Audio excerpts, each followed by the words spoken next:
buckle in, boys and girls, because we have a loaded show for you here today. Welcome to the Sidelines Washington Podcast, where we take command for the Sidelines Sports Network. Of course, I'm your host and head of NFL operations here, Parker Hamlett. If you're listening to us in the audio realm, as always, make sure you guys subscribe, follow, leave a rating and review, even if it's an emoji, guys. We appreciate the support. If you're watching us on YouTube, do what it does in the intro. Like and subscribe, and make sure you turn on notifications so you can get notified with all the latest here on Sidelines Washington Podcast and here on our YouTube channel. But on today's episode of Sidelines, lots went down since we last talked to you guys. You know, Jack Del Rio and the dust up. How will it affect the Commanders moving forward? 2022 game themes have been revealed. Our thoughts on the latest with Terry McLaurin and minicamp. Our first ever Sidelines Washington mailbag, which is crazy. We're like 67 episodes in now. And of course, to cap off the show is our interview with the Commanders entertainment team from the draft party. Very interesting hearing their thoughts, now that all that's been announced as far as like game themes moving forward and the possibility of the fight song and stuff of that matter. But joining me today, I am not alone. A very special guest here. First time he's been on any podcast of mine in exactly 535 days. And no, I haven't been counting, but I thought that was an interesting fact. The award-winning Burgundy Zone's own Logan Paulson's best friend, Mike Reed. Reed, obviously a beautiful friendship blossoming between you and a former Washington tight end. But how have you been since the last time I've talked to you? Long time no pod. I know, 535 days. Jesus, Parker. How many seconds has it been since then, too? Yeah, see, that's where I'm lacking. I know the last time we potted, we had somebody on. I'm not going to name them, but it was you and I were just kind of lighting up the room.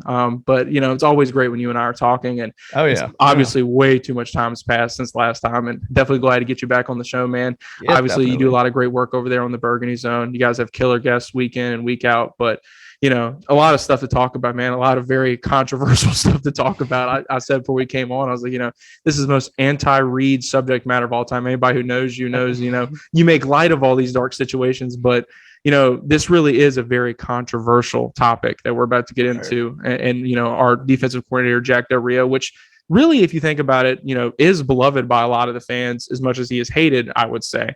So, like I said, on this particular topic, Reed, you know, it's really consumed most of Commanders, you know, Twitter, media, whatever you call it. And, you know, obviously, you know, if you follow Jack Del Rio, you know, very active on Twitter.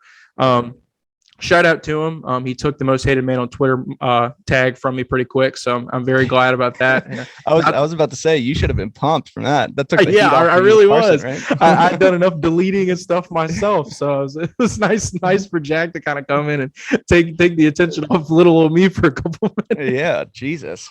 But, you know, it all for that, man. I know. And, you know, it really comes down to, you know, how you can express yourself in 2022, you know, even if you are a fan and now if you're a coach. And, you know, for anyone who's listening who isn't familiar with the Jack Del Rio chronicles that have occurred over the last week, kind of started with Norm Eisen back on June 6, 2022, tweeting about the January 6 events at the Capitol.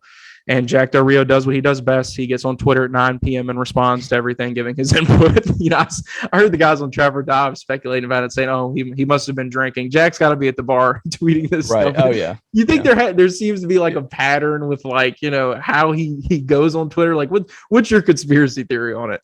Right. I mean, well, I think we all know somebody around that age that's when they get into I guess the kids these days, they call it getting red pilled. And that, you know, I don't want to get completely into politics, but no matter what, these people and I know plenty of them, just do not know when to not say, like, you can be at a baby shower. It doesn't matter. They're going to bring up that 9/11 was an inside job. Like they're going to bring it up Thanksgiving, no matter what. And you're just going to be like, okay, not really appropriate, not the time, but all right, cool. And I just think he's one of those, you just can't bite his tongue. He just didn't know how to do it. So shout out to him for deleting his Twitter. Yeah. And, you know, I got to say, obviously he said some very controversial things and It offended a lot of people, understandably so. And, you know, his initial response to Mr. Eisen's tweet was, would love to understand the whole story about why the summer of riots, looting, burning, and destruction of personal property is never discussed, ? Hashtag common sense. I would say that most common sense would indicate that someone would not really tweet anything with the very limited amount of characters that they do have on Twitter. You know, like I said, it seems like a normal day on Twitter for Jack Del Rio for me. Did you foresee this kind of coming to a head eventually? I mean, it had done a really good job of not like making its way to the players, but obviously that's not what happened here. But did you kind of see this coming at some point? Kind of, yeah. I was over like the last year or so when Jack Del Rio has kind of gotten more active on Twitter, and he started tweeting some stuff out. I was like, eventually he's going to tweet something out that's going to be very like it's going to tiptoe the line, and it's going to separate a lot of people, and people are going to call him out on it. So I hope he doesn't. I hope he's careful with what he says. But that of course ended up being the case. So and here we are. And obviously he doubles down initially. Quite literally throw gasoline on the fire at the press conference, stating that everyone has the right to express themselves as an American. Claim that Mike Florio and everybody, must be having a slow news cycle, which has some truth to it, obviously. Oh, yeah. Because this time of year, we're all talking about anything but football. And, he says, let's have a discussion, but then says he wants to stick to football questions. And then, Sam Fortier, who's been on your show, been on our show, asked him, how do you feel as if this is going to affect the players? And he said that no players have come to him, which doesn't really even mean that there couldn't be an issue on the horizon. It doesn't mean that this isn't offending the players. And like I said, there had been comments constantly up to this point, but it had never quite gotten to the players until JP Finley of NBCS Washington, quite frankly, really just does his job and sticks his nose in it like a lot of people were going to. Right. You're to expect that. And, you saw Cam Curl's comments. He says, the media, you guys like to twist things up. I think the unfortunate thing about this situation, Reed, is that there was nothing to twist up. It was his comments. And, I think Teddy Bruschi was on ESPN, and he said locker rooms are a melting pot. And when you have all different types of groups of people in one locker room, you're honestly held to a higher standard than to kind of just make proclamations like Jack did. Now, obviously, this is his social media. Rivera says that he's got the amendments on his desk now, really, stresses a lot of this stuff. And I completely understand that everybody does have the right to say whatever they want, like I did about Wentz, but that doesn't mean that there aren't going to be ramifications from it. That you also have the right to be criticized when you say something. That's exactly. And I feel like that's the part that JDR really kind of left out, is that, he honestly should have expected some form of backlash about this at some point. And, I was talking about Trapper Dive earlier. Another point that they made that I thought was great was that they said that, Ron got on Dwayne, when he was tweeting about his stats, and, players are held to a standard. There's a reason they don't engage with the fans as much. There's a reason that, it's not quite easy for us content creators to get these guys on the show, because every time that they're open to the public, something happens, they say something that rubs people the wrong way, a la Jonathan Allen in the Hitler comments. That's a great example. And then, they asked Jonathan Allen about the situation, and he handles it initially like you would expect Jonathan Allen to handle it. Says, not really, to be honest with you, in regards to handling the locker room. I stay away from it. I've heard about it. I don't get on social media for that specifically, so I don't have to answer these questions. But in my opinion, everyone's entitled to their own opinion. Some guys decide to share it on Twitter, and some don't. It doesn't make one person better than the other. At the end of the day, you can have a difference of opinion and still respect one another. And, he says he feels like that's what our country and this team's about. Of course, those are all the things that we want to say, right? He says, me personally, I don't care about his opinions as long as he shows up every day and works hard. And that's what I want from my defensive coordinator. And, Jonathan Allen, obviously showing, like I said, why he got paid pretty early. He was a delight at the draft party when you guys spoke to him, when I spoke to him as well. He obviously still, this kind of situation is going to fester. And, he says, as long as he shows him, does his job, I don't care. Obviously last year, kind of a decline for the Commanders defense, or the football team defense last year. Allen, even throughout the couple of days since I asked that question, especially today, obviously getting very visibly frustrated about it, says, he doesn't care about the distraction. He doesn't care what anybody's saying on Twitter. I expected the local media to have a field day with this. What was your initial reaction to kind of, everybody kind of pressing the players about the JDR situation? Do you feel like that's cool, or? No, of course they have to ask about it. That was, like you said, it's the slow season. There's really nothing going on except for camp. So if there's a question involving somebody who's at camp, that he's a big name, of course they're going to ask about it. But I do think that it's a little ridiculous when they keep running and keep pressing the players. Like, this has nothing to do with the players. Like, I get it, but ask them about it, then just move on. If they say no, that they're cool with it, then that's it. It is what it is. And just kind of let them be. If they have an issue with Jack and what he said, that's their right. They can go ahead and take it to him and they can talk.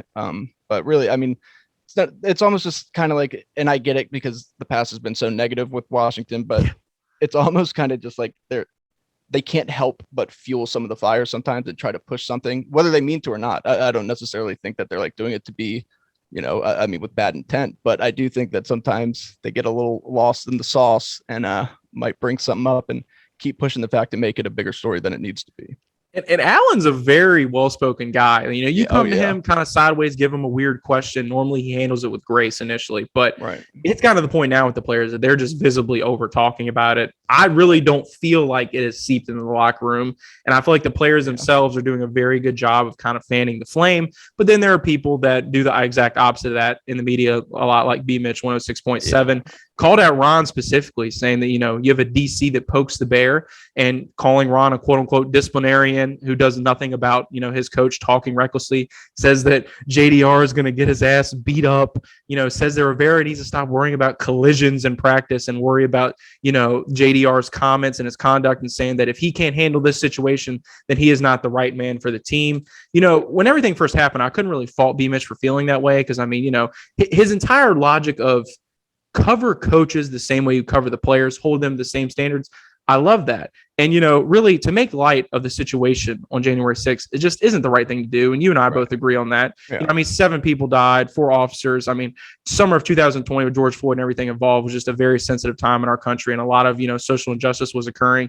And that was a theme throughout the NFL, the NBA. These are not things that you take lightly, especially in a predominantly African-American league. And I know I'm just a white guy saying that, but at the end of the day, I mean, I've never made light of these situations. And, you know, I think what I'll ask you is, do you feel like, even though it looks good on the outside read, you feel like there might be some resentment harbored by some of these guys? I mean, I don't feel like they're going to come out and just blatantly call out their defensive coordinator, but do you feel like this would make them maybe question his leadership, especially if they go through more, you know, trials and tribulation like they did last year?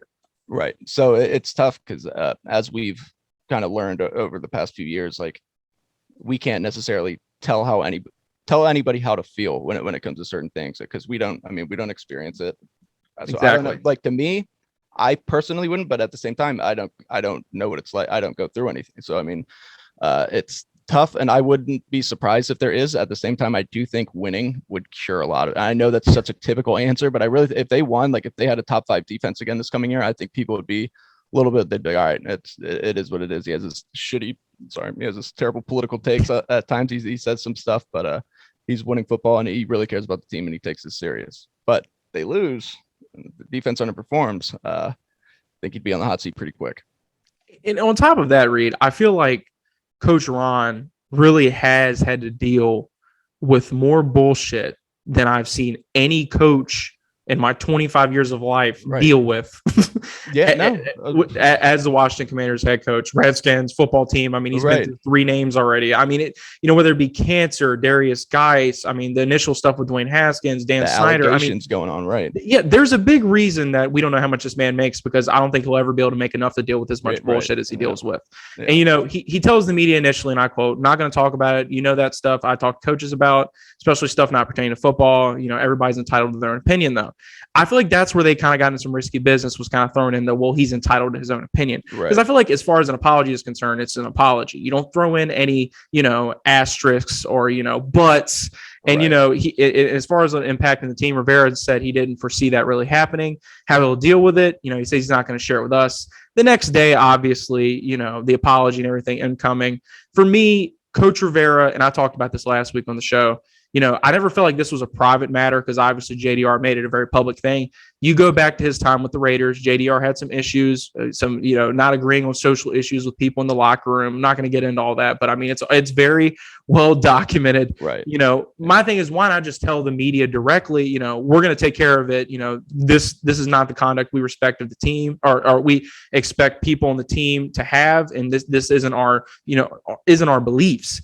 And, you know, that's one thing I would have respected Rivera a little bit more to do, just come out and be forthright about it. But do you feel like he kind of has the tiptoe read too around the fact that JDR is technically an assistant head coach with this organization? I mean, when Rivera initially got his cancer diagnosis, that left a lot of time with JDR to come in and kind of, you know, fill in the gaps and be the head coach for this team at some points. Do you feel like that is a big reason he kind of has this initial front of, you know, respect for JDR? Because, I mean, as much as people want to clown JDR and call him a boomer, you know, he's a very well-respected defensive mind across the league. Oh, yeah. Right. Yeah, no, 100%. And it's multiple things. I think it's that, I mean, him and Ron are very good friends. So I think Ron probably knew more of his intent than what he let up, than what Jack Del Rio initially put out there. Cause I think that maybe Ron was like, I know what he said, but you guys just aren't really hearing him right. But, you know, But I do think that has a lot to do with it because Rivera's had to rely on him. But I also think that Rivera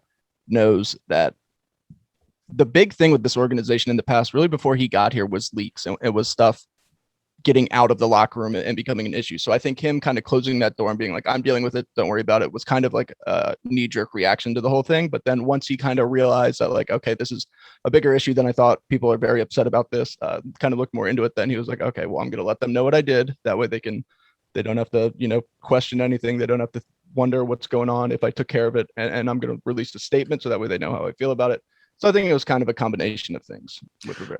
Of course. And, I feel like with B. Mitch's comments, I mean, some of that stuff was obviously very harsh. Questioning Right. Coach Rivera's, pedigree and saying that he isn't the right man for this job is just asinine and just complete bullshit, to be frank. I don't think anybody actually feels, at least not a majority, feels like Coach Rivera isn't the right guy for this job and he can't handle the JDR situation. But it's a very tricky one because at the end of the day, Jack is allowed to tweet what he wants. But as far as the ramifications from it, all the social justice work, obviously, within the NFL, it was going to be a very touchy subject. And, like I said, a lot of different people in that locker room and, like a predominantly African-American locker room as well. So, I mean, obviously just a very touchy situation. And that's what I would really accustom as to why Rivera initially didn't really grasp it.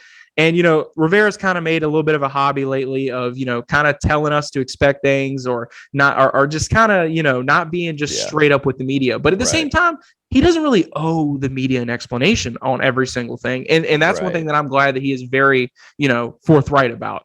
And like you said, it's a very touchy subject, but go ahead. Right. No, you're 100% right. I mean, that's the thing I don't think a lot of people really understand is like, yeah, of course, like B. Mitch should know how a lot of this stuff goes. And look, I completely understand where he's coming from with all this. Maybe he knew that word would get around because he has a relationship with people in that building. Maybe he knew Rivera would end up hearing it. Maybe thought it might light a fire under him to do the right thing. Maybe that is why Ron released what he did and his statements on it. But they know that they have to know that Ron Rivera is trying to run a tight ship. He's trying to change things completely. Like this, you think he wants to deal with this right now? No, he wants this to go away. So I'm sure he figured him talking like this was going to make it kind of go, just people will forget about it. Be like, oh, Ron's got it. But it's not what happened. So it's tough. But B. Mitch does have to understand that Ron doesn't owe him anything, like you said, unfortunately. And Ron didn't have to do that, but it's good that he did, I think. Very good that he did. And, no matter how you feel about the Jack Del Rio situation as well, it was good that he put out the apology he did as well. His apology was, I made comments earlier today in reference to the attack that took place on the United States Capitol on January 6, 2021, referencing the situation as a quote unquote dust up, was irresponsible and negligent, and I am sorry. I stand by those comments condemning violence in communities across the country. I say that while also expressing my support for peaceful protests in America. I love, respect, and support all my fellow coaches, players, and staff that I work with and respect their views and opinions. And the thing is, Rivera obviously said that the apology was well received. I get the idea from the players and everybody within the locker room that it was well received as well, just from what I've seen and what I've read. He said he met with Jack. He was obviously very disappointed. This wasn't the organization's view. I was really glad, and this really shows Rivera's, leadership. He's a very savvy guy. Because, to be honest with you, Reed, if he felt the same way as JDR, I really wouldn't give a shit. But Rivera at least knows better than to go on Twitter and say these things or say these things on a public platform, being a leader of a football team. And I was very glad that Rivera really signified the distinction that, it was terrorism, no matter how you feel about it, it was terrorism. And, I was really glad as well, just to, just see how he encompassed everything as well with his statement, because obviously it did hurt a lot of people in the community. They also said that, $100,000 of the Capitol Police Memorial Fund, which, the organization doesn't even get any credit for that. People are talking about them possibly getting nobody talks about that, right? Tax breaks for the shit too. But I don't know about you. I was satisfied with Coach Del Rio's response. A lot of people are not satisfied with it. Some people calling for him to be fired. What did you think of his apology, Rivera's statement, and how you feel like this thing is going to go moving forward? Do you expect more of the same? Obviously, Coach Del Rio deactivated his social media as well. So seems to be like everybody involved is taking a step in the right direction, at least on surface level. Yeah. I think that was probably the smartest thing that he could have done was delete his social media. Just stay off of it. Don't be tempted to say anything. Don't get baited into any conversations, because people, of course, there's trolls out there that will try to bait him and that will try to get him to get a response that isn't exactly favorable. So I'm very pleased with the way Rivera handled it. Despite what people are saying, I really think it's good. I think that the amount of the fine was very good. I think that it is what it, I mean, Rivera handled it the correct way. I mean, who knows what him and Jack talked about but he did let in a little bit that Jack knew he was wrong. And I'm very satisfied with Del Rio's apology and the way that he's went about it. As long as he just keeps his mouth shut, then I would imagine everything could kind of blow over. Because I don't think, unless it's, I shouldn't even say unless, because I don't think anybody should be fired for a political take. At the 100%. Same time, it depends on how far that political take goes. You know what I'm saying? And this is something where I think maybe some of Jack's words got twisted. I don't think that he realized how offensive what he said was. And then hopefully once he thought about it, then he was like, oh my God, okay, this is terrible. Maybe I did take that too far because it was bad. Yeah. And I mean, Jack obviously is very, we're aware of Jack. We're using the comparison of, the old grandparent at Thanksgiving, just kind of talking out of their ass, giving their 2 cents on everything.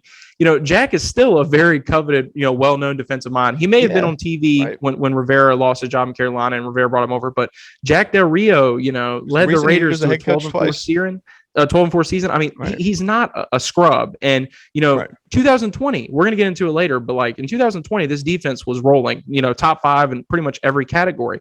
And last year, you really look at how the season ended, all the injuries, and just kind of how after Halloween, they busted their ass. I mean, you saw some players coming in, some players going out, and they started to find combinations that work. So I think the biggest, and I hate to sound cliche when I say this too, Reed, and I know, you're a very intelligent dude. You don't like just saying cliche stuff, and I don't like saying cliche stuff either. But it really does all depend on if this team's winning or not. And as long as Jack Del Rio defense is good in 2022, people forget all about this Twitter stuff. But if we're coming out of the season the same way, and Jack's going in January saying, I'm not losing my job as defensive coordinator, I'm going to be here, and he's arrogant about it, and this situation resurfaces, I don't see him being here for the long haul, whether he's Rivera's guy or not. So I don't think that, he comes out of this completely unscathed, but it definitely, in my opinion, puts a little bit more pressure on him. And it also, I feel like, how the Commanders reacted to it was a lot of damage control as well, because this could seem to be affecting the Commanders off the field as well. You have,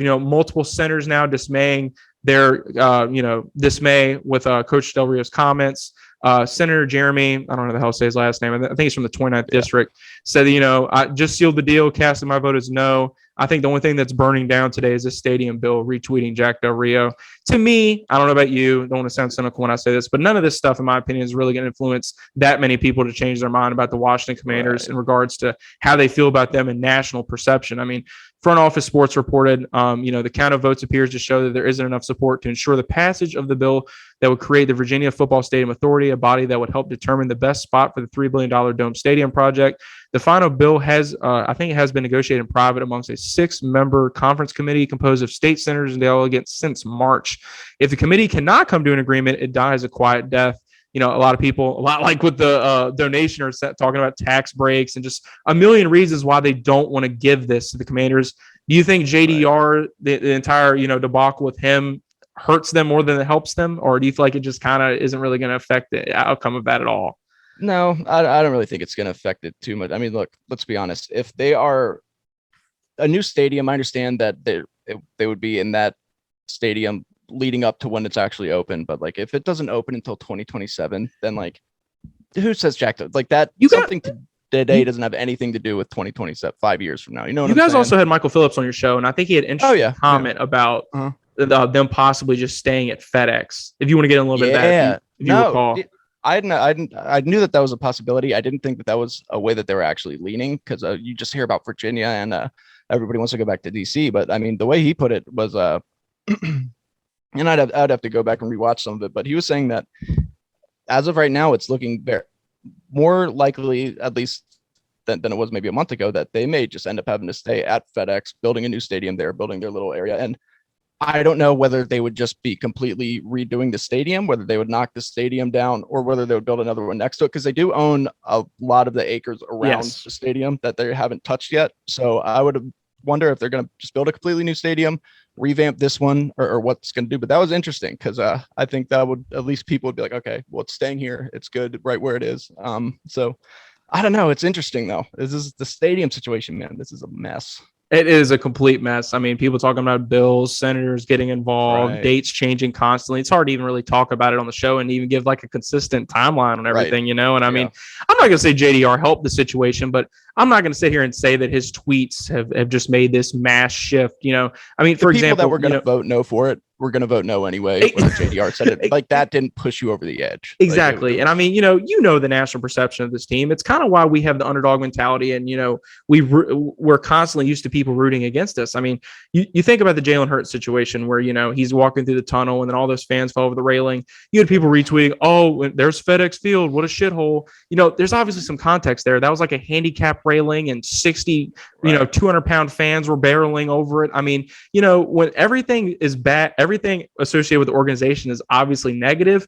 People are just going to obviously root for us to fail. And I hate to say that because it just makes me sound biased, but because, I mean, there's a lot of stuff they should be held accountable for, but I don't see JDR impacting whether this bill passes or not. I mean, it's just one man's tweets. Half these guys probably don't even watch football anyway. Right. I don't know.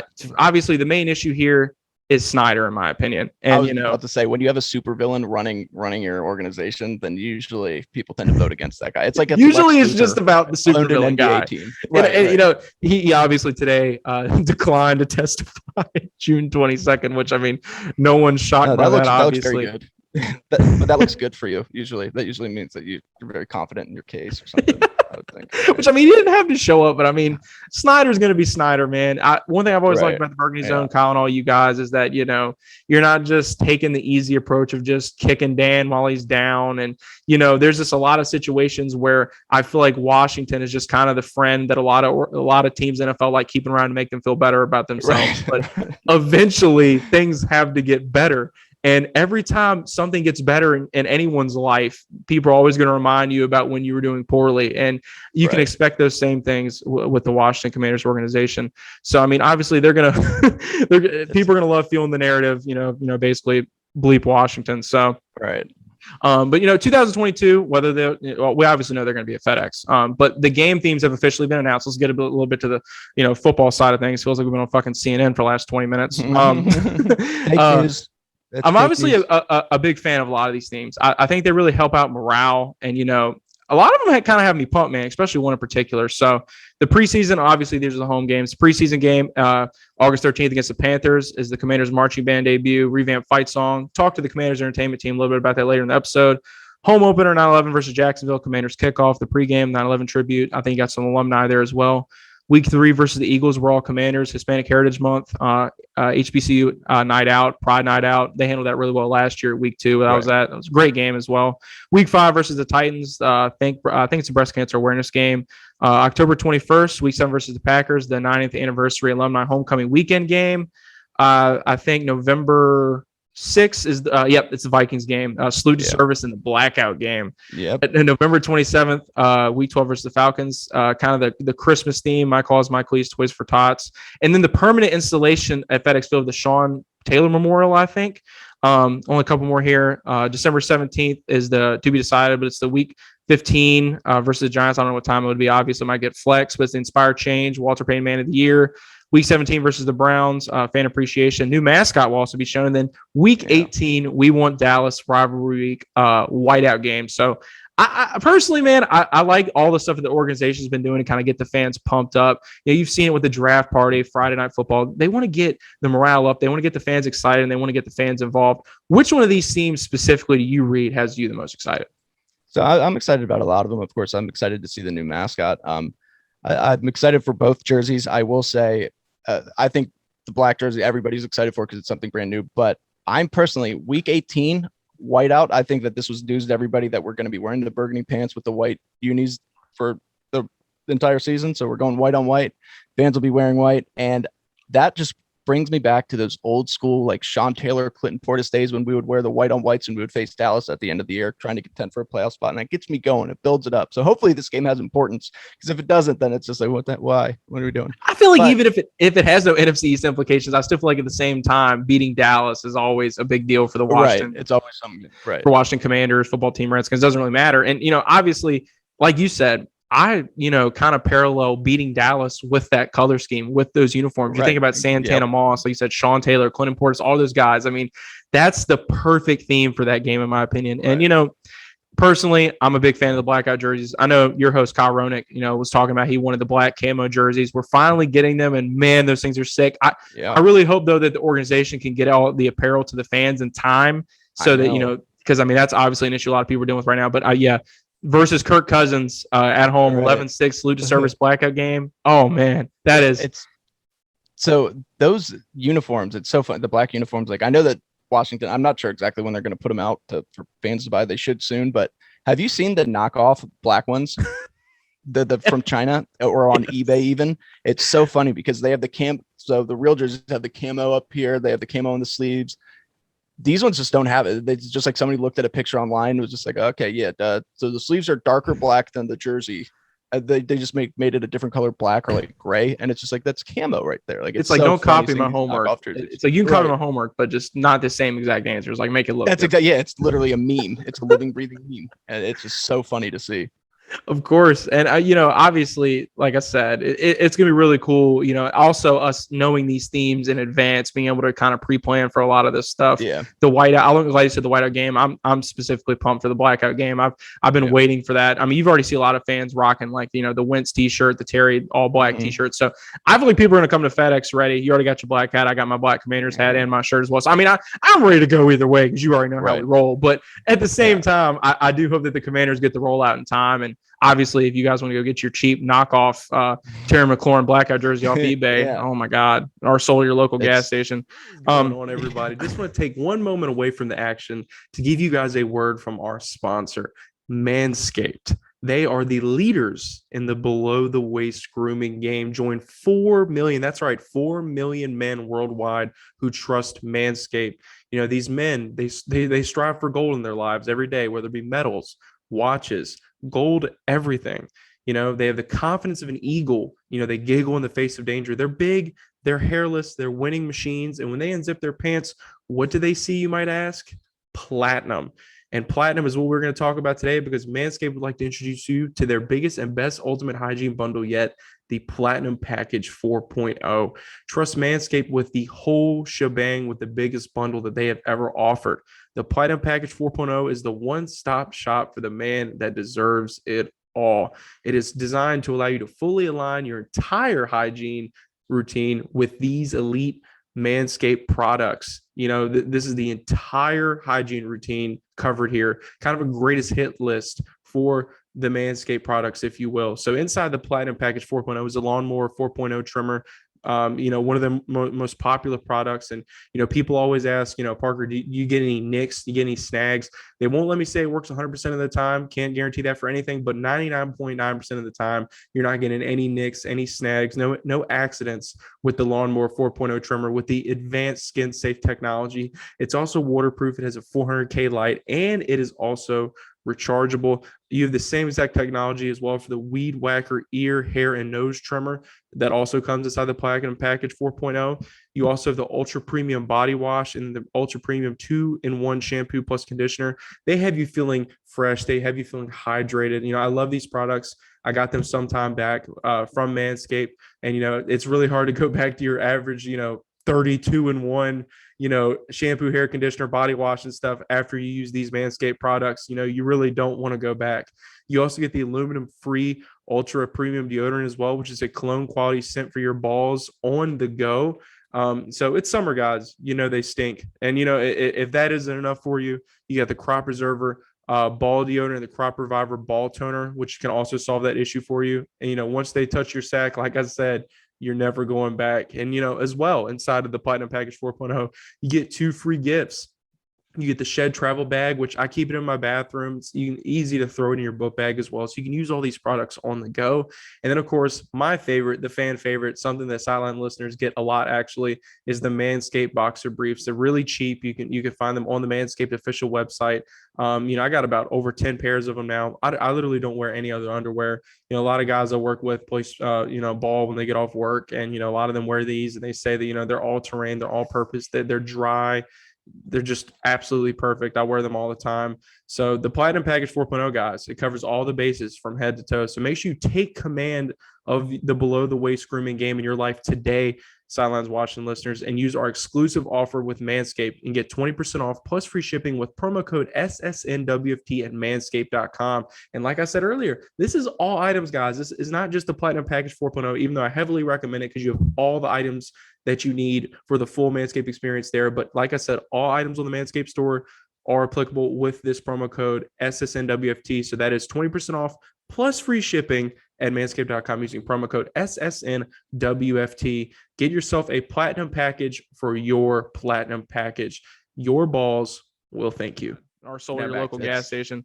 I do know one thing. We've definitely stayed off the field a lot for this episode, Reed. So let's kind of transition to on the field here. And obviously, if we're going to talk about on the field, there's only one man to talk about this week. He is a talk of the town, a situation that I feel like has definitely gotten out of hand, or really, maybe depends on who you ask how they give you that answer. But let's go to the top 5 wide receiver salaries in the NFL. You got Tyreek Hill at $30 million. Devontae Adams, 28, D-Hop, 27.25, Cooper Kupp, 26.8, and then A.J. Brown at 25 million. Now, A.J. Brown, ironically, was taken 25 picks ahead of Terry McLaurin. Didn't even play a full season last year, not even a 1,000-yard receiver. Meanwhile, Terry, 2 1,000-yard seasons in a row, played all last season. No big deal. He's only played with 10 different quarterbacks and is only making $2.79 million this year. Everybody who is a Commanders fan, content creator, watches Washington games, knows that Terry is vastly underpaid for what he brings to this football team. I mean, there's been times, Reed, that, I myself have been like, are we kind of overvaluing this guy? Is this guy really as good as we think he is, or are we just really that depraved on offense? Right. But I think last year was a statement year for Terry McLaurin. A lot of signature moments for him, like against Tampa Bay, that huge catch to move the chains. And, Terry's obviously a guy that shows you that he can be that complimentary wide receiver. If you bring other aspects to the game, especially rushing the ball, he can be that guy that gets you that surefire, tough catch, move the chains for you. Really the first guy we've kind of had like that, maybe since guys like Pierre Garçon, Santana Moss. So, but if you want to hear more about the Terry McLaurin situation in general, make sure you guys check out our YouTube.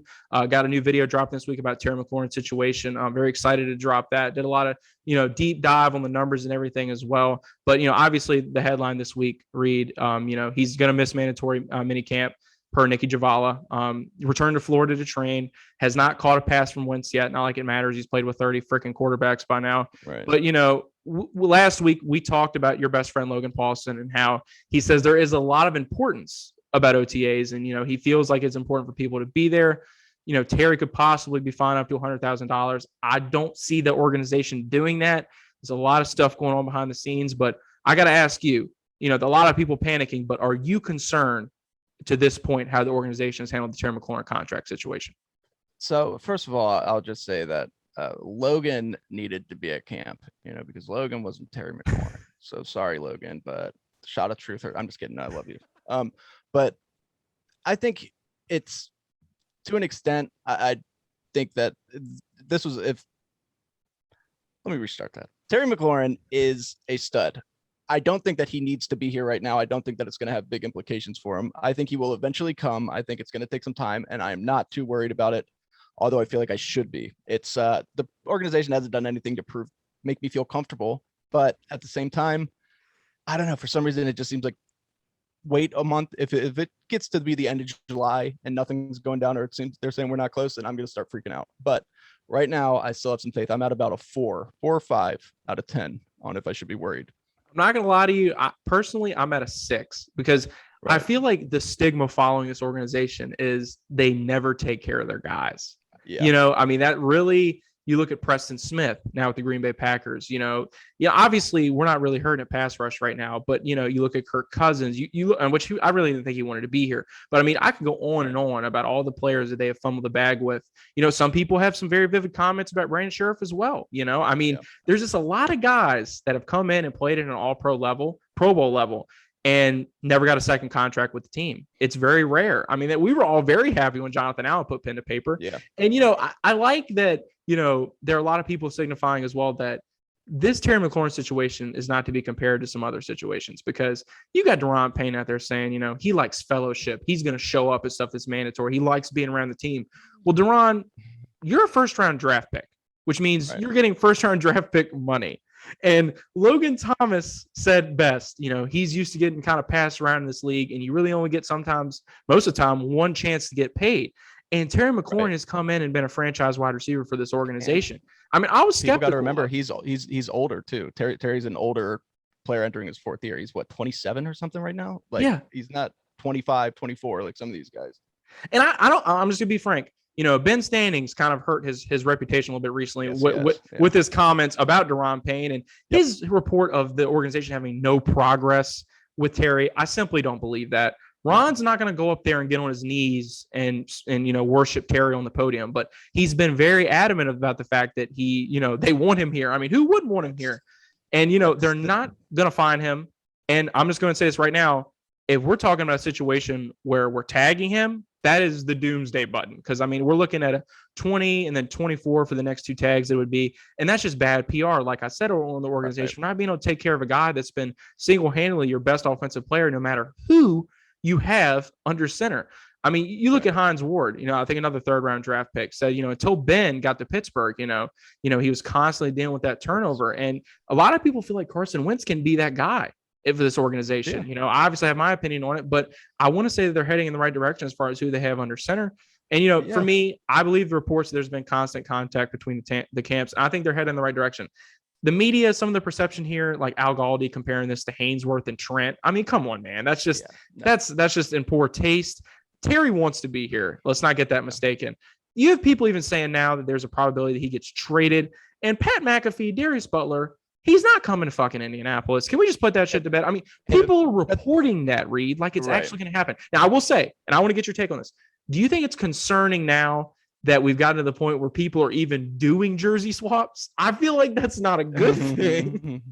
How do you feel about that? No, that always it always sucks to see one of your favorite players in a different jersey. Even if you know it's fake, it's like, ugh. But like people like Pat McAfee, I love Pat McAfee, first of all. I think he's awesome at his job, but people got to understand Pat McAfee is the biggest Colts homer. Any player that's out there, he's always like, come on down to Indy. What do you say? Come on down to Indy. He's an ambassador. Like, I mean, literally. He is. No, I mean, he is. And it's frustrating because it's like he was kind of pushing this narrative. They were pushing it towards the draft when they were talking about Debo and DK Metcalf and all these guys. And they'd be like, well, don't forget about Terry McLaurin out in Washington. It's like, first of all, Terry's never requested a trade like Debo did. We weren't having a fire sale like the Seahawks were. So you could make the argument for those two. But Terry, you guys are just throwing him in there because you want to start a story, I guess, and maybe make something happen. But it's not going to happen. I believe Ron when he says this. I believe really Ron too. And it should have been easier than this, and it should have already been done. But I do have to say this. I don't think it's good to compare to the Debo situation. Debo's obviously playing two positions over there. DK's now without Russell Wilson. Right. Obviously, there's some quarterback issues there as well. DK, not even knowing if he's going to get traded. This 2019 wide receiver class is obviously looking for their payday. I got to say, a lot of people out there feel like AJ is a better receiver than Terry McLaurin. I do not feel that way. That is something that I get into our YouTube channel. I feel like Terry deserves north of $25 million. I think he's made just absurd plays, especially 25 plus yard touchdowns. He destroys AJ Brown in that category. And I think in the last two seasons in particular, AJ's been on way better team, way better offense, way more stable running game, just more stability in general. Right. Terry has been able to encompass all of this and do it with grace. I mean, just the pristine with his route running. I mean, the shit has Chad Ochocinco crying. And I mean, you talk about Pat McAfee. I love the guy. I mean, he mentioned my pod on the show one time. I mean, I'm a Pat McAfee homer myself. But I love Pat McAfee. Like Darius Butler coming out and saying that. If you remember Colts media, go back to the 2019 draft. We got the best wide receiver at Ohio State, Paris Campbell. Nobody was talking about Terry McLaurin. I mean, go listen to the Bustin' the Boys episode with Taylor Heineke. Right. Taylor Lewan does not know jack shit about the Washington organization. I mean, he couldn't name players. Really? I remember him. He was obsessed with Trent Williams when he was coming out. Yes. He always said Trent Williams was his favorite offensive tackle. And then I guess maybe ever since Trent left, he was like paying any attention to that team. Yeah, I mean, it was pathetic. I mean, even Taylor got to the point where he was like, yeah, I wasn't really prepared for this show. But I mean, that seems to be like the national thing with this organization. But also his best friend played for us. Yeah, and it's like that's for some reason he gets lost with that sometimes. Compton, rocking the 2015 Division Champ shirt during the Heineke interview, which, by the way, if anybody listening to this, watching this, has not checked that out yet, you got to check out that Bustin' the Boys episode. Absolutely great stuff from Taylor. A lot of great insight. But as far as like the national reception of Terry McLaurin, and we'll get into it in the mailbag, but I really do feel like he's always going to be an underappreciated guy around the NFL. But last year in particular, man, he was just the catalyst of this offense and somebody you could always go to. I never feel bad when the ball gets thrown to Terry McLaurin. But some other Commanders headlines here before we get to our first ever mailbag here on Sidelines Washington Podcast. Can I just throw this in there real fast? Just real quick. People want to talk about DK Metcalf's like his fantasy value now that Russell Wilson's gone, just dropping off. Terry McLaurin over the last 3 years would kill to play with a quarterback like Drew Lock. How sad is that? You know what I'm saying? So, I mean, somebody with a strong arm who can push it downfield. So Terry's doing what he does with 8 to 10 different quarterbacks, whatever it is, some insane.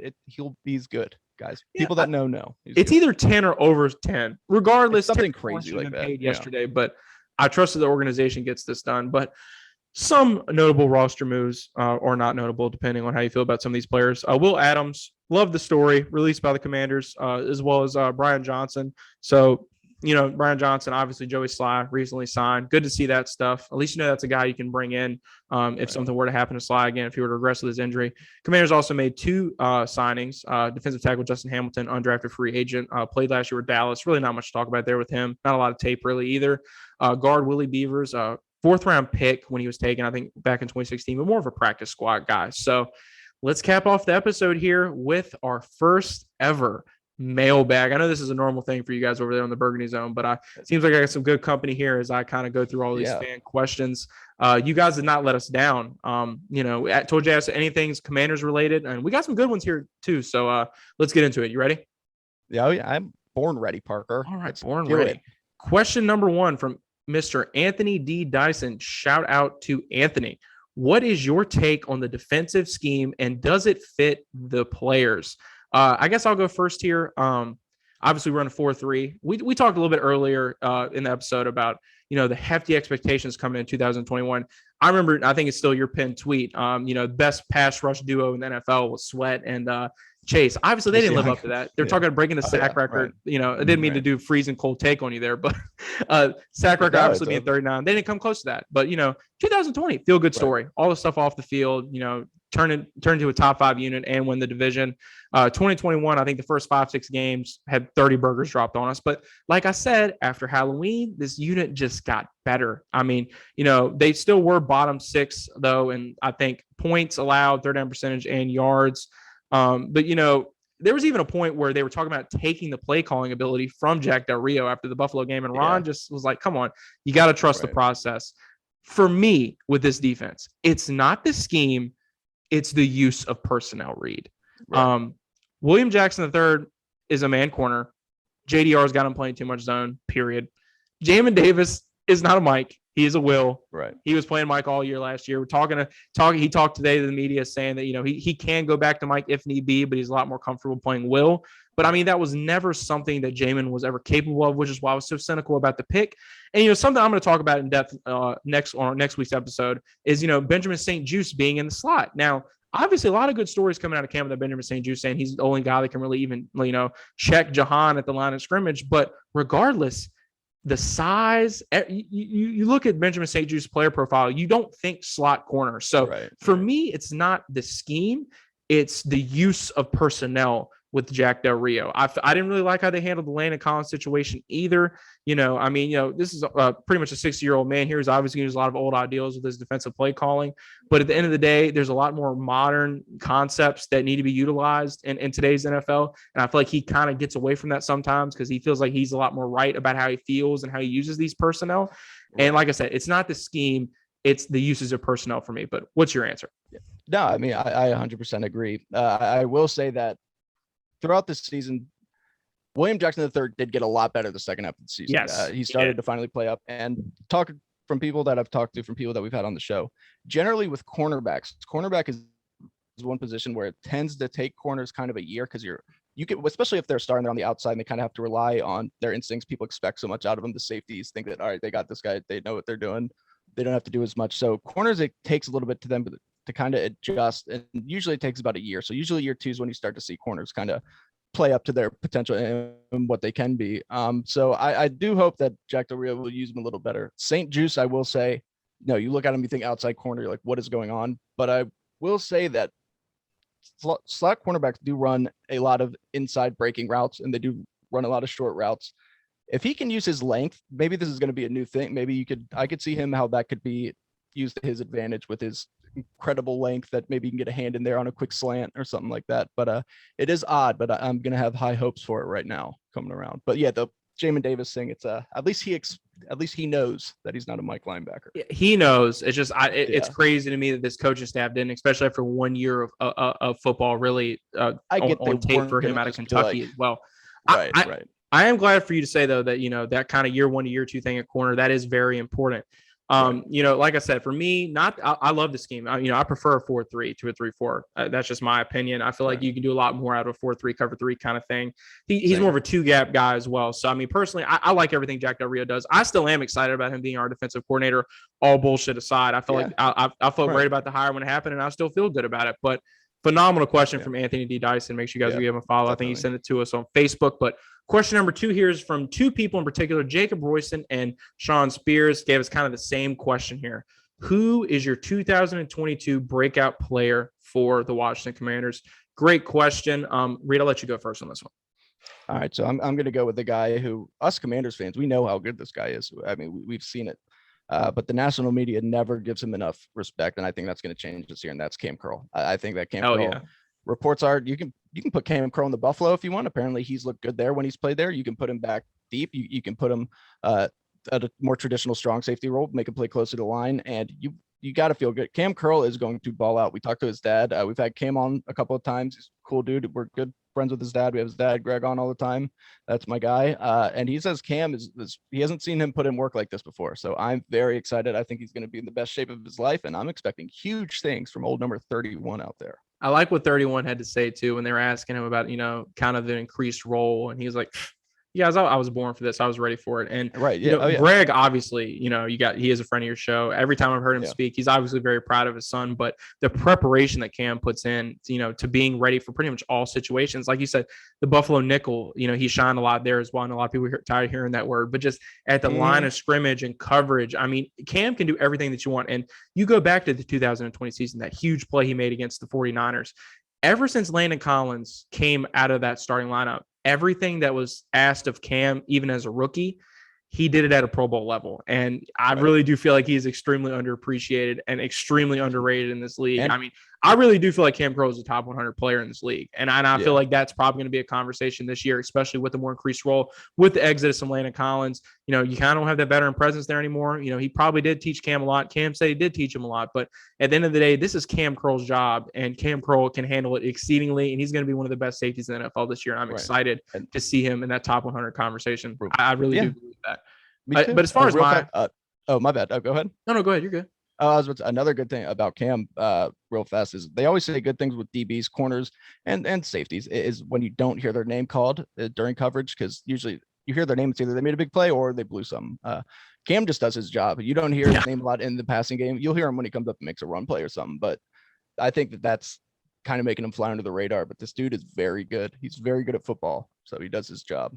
A great pick, by Rivera as well. He almost went to the Ravens, apparently. I did. I actually did read about that too. So you go on the defensive side of the ball. I'm probably going to the offensive side of the ball here. Some people say he could be our comeback player of the year, but I think 2022 is going to be a hell of a year for Curtis Samuel. I think we're going to see his best year as a professional. He had 1,051 yards from scrimmage in 2021. I think he will exceed that in 2022. I feel like, obviously he was on the Ashburn cycling team today on the side field. People are going to sit there and blow the thing out of proportion. There's all the parallels of Paul Richardson. But from what I saw at OTAs, and I'm sure from what you saw at OTAs, this guy was flying around. He looked explosive. He's, we're just one part of just the unadulterated speed they have in this wide receiving core. Right. I liked a lot of the concepts too I saw out of the backfield with Curtis. And that's why I said yards from scrimmage. This is as a rusher. This is as a receiver. This is a guy that Scott Turner is going to have all over the field. I have every reason in the world not to pick him because of those injury concerns. But like I said, he looks healthy, he looks fast, and he's got Carson Wentz. And, one big thing with Carson Wentz that was kind of his downfall in Indianapolis, and it's one thing that a lot of these quarterback coaches kind of knock him for, is not taking the easy check down, not being able to read defenses. He does have that quick twitch, but sometimes he doesn't take the easy play in front of him. There's going to be a lot of easy plays with the play design from Scott Turner, whether it be behind the line of scrimmage, something short, quick, and sweet to guys like Curtis Samuel, who are going to get a hell of a lot of yards after catch. So I am very excited to have a guy like Curtis Samuel finally healthy, hopefully, fingers crossed, for this Commanders wide receiving core in 2022. So great question from you guys as well. Obviously, you know, I feel like if Curtis Samuel and Cam Crow play well, we're talking a division title possibly for the Commanders in 2022. And I can get off my rah-rah horse there for a second. But question number 3 from my guy, Justin. Make sure you guys give Justin a follow on Instagram, DC_Commander_Justin. He'll shout you guys out too. One of the best accounts I've really seen on Instagram as far as Commanders are concerned. Great question here too. Where do you see Terry McLaurin in 5 seasons? I think you'll have the same answer as me here, Reed. I see him as Washington Commander. I see him as a guy like a Santana Moss, criminally underrated, going to have a hell of a career here. I think Terry is a lifer here. That's where I see him. Where do you see him? Yeah, I'm the same. I can't see him anywhere else. It's just, this is Terry. He's going to be this wide receiver. And if Wentz is the guy, then you're going to see Terry go through the roof. You're going to see, if not, then it's on to the next one. And if they end up finding that franchise quarterback, man, watch out, because Terry's going to put up, I'm not going to say he's going to be DeAndre Hopkins, but it's a very similar situation to DeAndre Hopkins, where he goes through a lot of quarterbacks, still produces, finds a guy, and he's stud. I'm not going to say he's going to be a top 3 wide receiver in the NFL, but he's going to be very good. He will be in that top 10 conversation, though, yeah, sure. before it's said and done. And, you know, there's a reason I listed those salaries. I never said anybody 1 to 4 was better than Terry McLaurin. Or I didn't say Terry was better than any of those guys, excuse me. You know, but as far as AJ Brown, I don't think AJ can lace his boots. But I mean, you know, cleats. Question number 3, good stuff from Justin. Make sure you guys give him a follow. Question number 4 here from Mr. Danny Sheehan. Danny, thank you for the question. If not Jack Del Rio, who would be your choice for the next defensive coordinator for the Washington Commanders? I like this question. Obviously, you and me have been very forthright about our opinion on Jack. We like him here. We think he's a great defensive mind. As far as who I would go in the direction next, it's very hard to say what the NFL climate's going to be, who's going to get fired, who's going to get promoted. I'm not a big fan of an in-house hire here or moving anybody up on the staff. A lot of people like Chris Harris want him to kind of get the job next. For me, this is a weird answer. And all these connections to the Colts lately on this episode. Gus Bradley. I'm a big fan of Gus Bradley. You know, not really a head coach, a lot like Jack. Proved that in Jacksonville. You know, kind of having a experimental year with the Colts this year. Runs a 4-3 cover 3 kind of scheme. Part of that legendary Seattle run 2019 to 2013. Really good guy. Uses a lot of modern day concepts, like a lot of stuff that he does with his linebackers. So I'd probably go Gus Bradley. Are you more of a fan of promoting somebody in house? Yeah. So even though I think after last season you can't really justify it unless they would have a huge turnaround this season, I'm a huge Chris Harris fan. I think that having a former player, somebody that played at a high level, somebody that connects with the players, he's still young, he's got that energy, you can tell he's still in great shape. So he's not going to ask the players to do anything physically that he couldn't do himself. And I think players would really like that. I think Chris Harris is going to be an up and comer. I do think that the secondary, because how can you justify hiring a DB coach when the pass defense was the last in the NFL, you know? So if he has a big turnaround, I love it. I don't think it's necessarily his fault, but I'm a huge Chris Harris fan. You know, my answer probably would have been Todd Bowles if he hadn't gotten promoted with the Tampa Bay Buccaneers. Like but let's bring back Wade Phillips. You know? Oh, Jesus. I mean, personally, that a lot of people roll their eyes at that, but I kind of feel the same way about him that I do about Del Rio. A very proven guy, you know, and has his pedigree around the league, but, you know, kind of a controversial figure to a lot of people, but a lot of great stories about Wade. I wouldn't mind Wade Phillips. That's actually a really good answer, but great question there from Danny. Appreciate that. Let's move on to question number 5 from Wale, host of the Urban Sports Teams podcast. Make sure you have the Urban Sports Teams podcast a follow. Great stuff over there from Wale and the guys. His question is, of course, JDR oriented, like all things this week. Why are the Commanders so reactive rather than proactive, i.e. the JDR situation? For me, I feel like there's going to be a lot of growing pains with the Commanders, Reed. It's kind of a changing of the guard. You got people like Jason and Julie, you know, trying to change things for the better for this organization. And there's a lot of hardworking people, not just them. You know, I remember I had a conversation very candidly with Jason about the entire Sean Taylor debacle last year with us, you know, retiring the number and all that stuff. And, you know, he was very remorseful about everything went down. He really thought he was doing a good thing. And, you know, I felt that when I spoke to him, and I think that was certainly the intention there. But, you know, he's very adamant on making that thing right this year, obviously with the game things like we were talking about. You know, I feel like people do really just need to be patient with this organization. I mean, we saw how things were wrong with Bruce Allen and everybody really not too long ago. And it's going to be a very long process kind of rebuilding the foundation of this, of this organization. And, I feel like Coach Rivera's decisions are Coach Rivera's decisions as well. His defensive coordinator is really his choice. He's got a lot of control here. And I feel like, Jack's obviously a very old school guy. We've kind of talked about the context behind that. I don't think that we're 100% there yet, but I feel like we're better than we've ever been in regards to, being progressive and being proactive. But do you feel like that was kind of a harsh question? Because I do feel like we've made, strides opposed to how this used to be. I mean, when would we have ever been in OTAs with Bruce Allen and all those good old boys? That would have never been a thing. Well, and not only that, I mean, when you look at the minority coaches that we've hired, when you look at the positions of people in power, the Julie Donaldson, as you mentioned, we tend to be first in the NFL when it comes to that. Like, we're always doing all sorts of new stuff that nobody's done before. I mean, you look at Jennifer King, great example, Donaldson, all these people. So it's something, but we touched on it earlier, the Jack Del Rio situation. It's almost like it's, you're right, 100%, Parker. It's going to take some time. They're going to have to find a balance, because this organization was so known for leaks and for stuff getting out and for people. I mean, you look at DJ Swearinger, who was having an all-pro type season, got cut in week 16 because he wouldn't shut his mouth. He was too critical. Question that hurt my fandom. I had his jersey. I mean, he was an all-time favorite. Awesome that year. Oh yeah, he was so good that year. And it's one of those things where it's like, so I think Ron was kind of trying to stay back on the Jack Del Rio thing, kind of keep it in house. Then once he realized, okay, this is serious, then he had to release a statement. And it's one of those things where it's like, we're getting there. Like you said, it's just going to take a little bit of time, but no organization is perfect. But we're definitely in a lot better spot, as you said. Like, I think that people don't realize how far we've come. I mean, it really is night and day in some instances, really. I could sit here and list all the examples, but right. I mean, anybody who's been covering this team, you guys, all content creators. I mean, we talk about this shit every week, man. We know what things are changing. We know things are changing for the better as well. And I mean, these also are some discussions that weren't being had in the NFL 10 years ago. Jack Del Rio probably would have been able to walk into a podium and say whatever he wanted to. It wouldn't have been. Whatever he wanted to. It wouldn't have made a single headline. And I feel like Rivera, like a lot of situations here, has had to really handle things kind of delicately, even though he has that kind of authoritarian, outlook on a lot of things. He's a very military-centric guy, but not everything can handle that type of attitude. Plus, Rivera's so loyal to his staff and his players. I think that he wants to give them the benefit of the doubt first and 100%. foremost. And then once he kind of saw what was going on, like with Jack, I think then he was like, all right, I owe these people something. I owe the fans, the media, whatever. He gives them the opportunity to fall on their sword. And I mean, that's what good leaders do. I mean, you don't try to micromanage.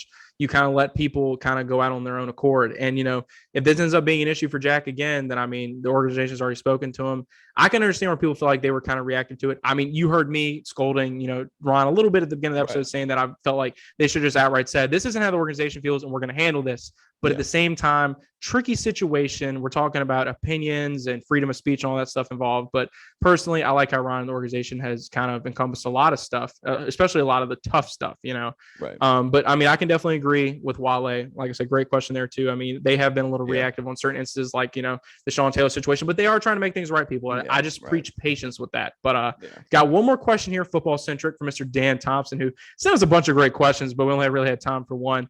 Question is, should the team feel comfortable moving forward with Derek Forrest or Percy Butler at the Buffalo Nickel Roll with Landon Collins' departure? So a guy you already talked about in this episode, Cam Curl. To my knowledge, Butler hasn't really gotten a lot of reps at the Buffalo Nickel Roll so far. Right. It's been a lot of Derek Forrest. I think Cam Curl, and I can't remember the third individual, but I don't remember being Percy Butler to my knowledge from what I've read so far. But Collins, with his departure, like I said, he was a guy that split a lot of that responsibility at the Buffalo Nickel with Cam Curl last year. To me, you get somebody younger, faster, somebody who's got a lot more dimension in their game like Cam Curl. I think that's the name to watch the Buffalo Nickel position. I think, he's dominant at the line of scrimmage as a tackler. He can defend deep. And, and when Landon Collins just isn't in the defense, they're just a better unit, in my opinion. I do think Landon did some great things for us last year down the stretch, but ultimately, he was chasing a lot of people downfield. And I feel like Cam isn't going to let a lot of that stuff happen because he sticks to his assignments, like you said. Right. I'm expecting this secondary to return to 2020 form, to be frank with you, but I think Cam Curl is the name to watch at Buffalo Nickel. What about you? Yeah, no, I completely agree. But I will say, out of those two, I mean, So Percy Butler's surprising because when he was coming out, he was never really known as somebody that you would be considered a hybrid or that you would even consider a strong safety. He was considered somebody that is a very good free safety. He's very good at going back there, playing deep, doing his thing. But apparently, hey, I mean, if the guy has potential at that position, I'd say you go ahead, use him, find out what you have. But I think this is a good problem to have, having multiple people that you could see play there. This is something that we haven't really had before at a lot of positions, except for linebacker. But I want to see what Percy Butler can do. Derek Forrest, I like him. He's got all the measurements. He's got all the measurables. But if it's not Cam Curl, then I would want to see Percy Butler there. But got to be happy with any of it. 100%. And, Derek Forrest, obviously, don't want to leave him out of the fray, but it really hasn't really proven much. But Percy Butler, you look at this college tape, the guy's like a missile. I mean, I think he's the fastest at his position coming out of the combine as well. I mean, Chris Sims, a lot of people Chris Sims, say what you want about him, but I mean, I think he's a great talent evaluator. And a lot of people's breakdowns on Percy certainly has you excited. If he could just memorize the playbook and kind of have the same grasp of what this defensive staff wants, he's going to be flying around there making plays just like Cam Curl, but just at an electric speed, like 4.3, 4.4 kind of speed. So you can't help but be excited. I just feel like it's a little too soon to expect that from Percy Butler. But 100%. Obviously, we're going to see how the things play out. But thank you to everybody for the questions, really. You guys brought it. First time doing it here on the show. If yours didn't make it, hopefully it will next time. Just keep them coming. I know some didn't make it. Like I said, Dan sent us a bunch of great stuff, but we're only going to get one of those on the show. Can only do about 5 or 6 here at the end of the pod. So everybody, appreciate you. Obviously, shout out to everyone who sent in everything. Reed, great stuff there from you as well. Thank you, Parker. But before we close the episode here with the Commanders Entertainment Team from the draft party, obviously want to thank you, Reed. Obviously, I'm a big fan of the Burgundy Zone. You guys were the first show to really ever have me on. I mean, I feel like this is a time, Reed, and this is the part where I butter you up a little bit, but I feel like this is the time of year where, people just kind of stop putting out content. It's easy to talk about football when football is not going on, but you guys are always in my rotation. You're always consistent. I always know what I'm going to get when I listen to the Burgundy Zone, man. So just want to thank you for coming on the show, man, and obviously putting out great content every week and joining me. And tell our listeners where they can find you, brother. You're a great follow. Oh, yeah. I mean, of course, you can listen to the Burgundy Zone anywhere that podcasts are found. You can also on Twitter. What is it? It's at Mike Reed 2156. I'm pretty sure Sean Taylor LeVar. Yeah, that's right. Yeah, that's what it is. Yeah. So thank you guys. And Parker, thank you. Hey, a lot of the stuff will be repetitive because there's only so much going on. I feel like I answer the same 5 questions every week, but these were good questions. I was pumped about this, man. These are all good new ones. So thank you. 100% Reed. You guys heard him. Check out the Burgundy Zone. Check him out. Dad to the Bone, I think, on Twitter. But I think, yeah. Okay, that makes sense. Yeah. Reed, will not be 500 days until you come back on the show, man. No, yeah. Once again, appreciate it. And as always, you can find all of our stuff. Sidelines Washington's concerned.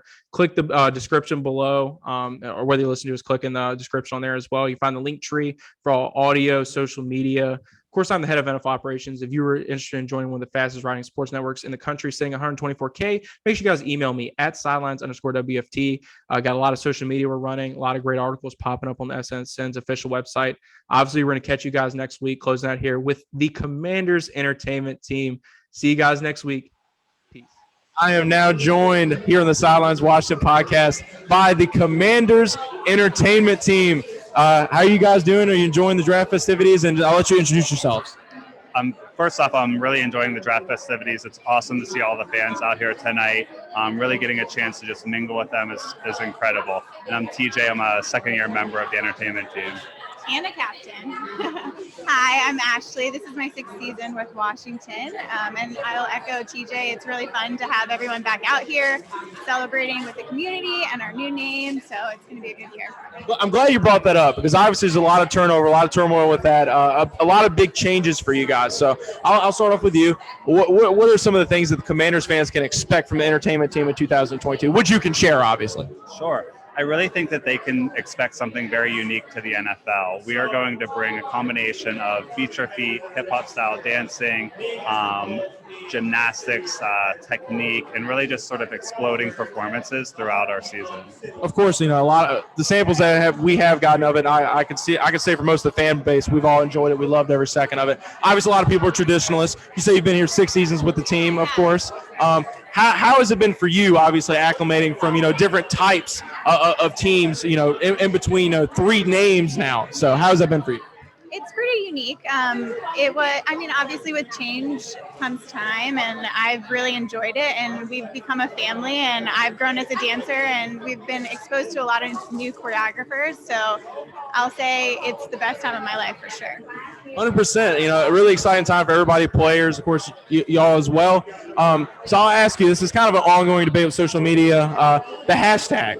So, hashtag HTTC, is what's prevalent right now. It was Take Command.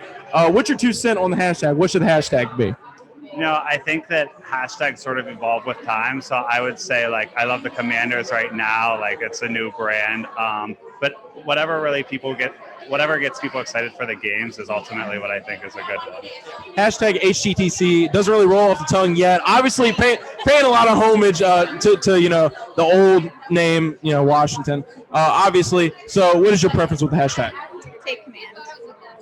Take Command is what? On our studio wall, so you're gonna have to check it out. You have to come down to the dance studio. We have a new mural going up that says Take Command, so it'll be really cool. Yeah. Take Command. Hashtag Take Command. And see, that's what I like. That sounds natural to me. Obviously, you see it at first. You got to get used to it over time. But that, like you said, all things take time. Hashtags evolve. You guys have any personal favorites for mascots? Obviously, that's something that people keep talking about. Commander, Commando, whatever have you. This is the last one I got for you guys. Whatever it is, put me in, coach. No, we need him on the field. He's great at tumbling.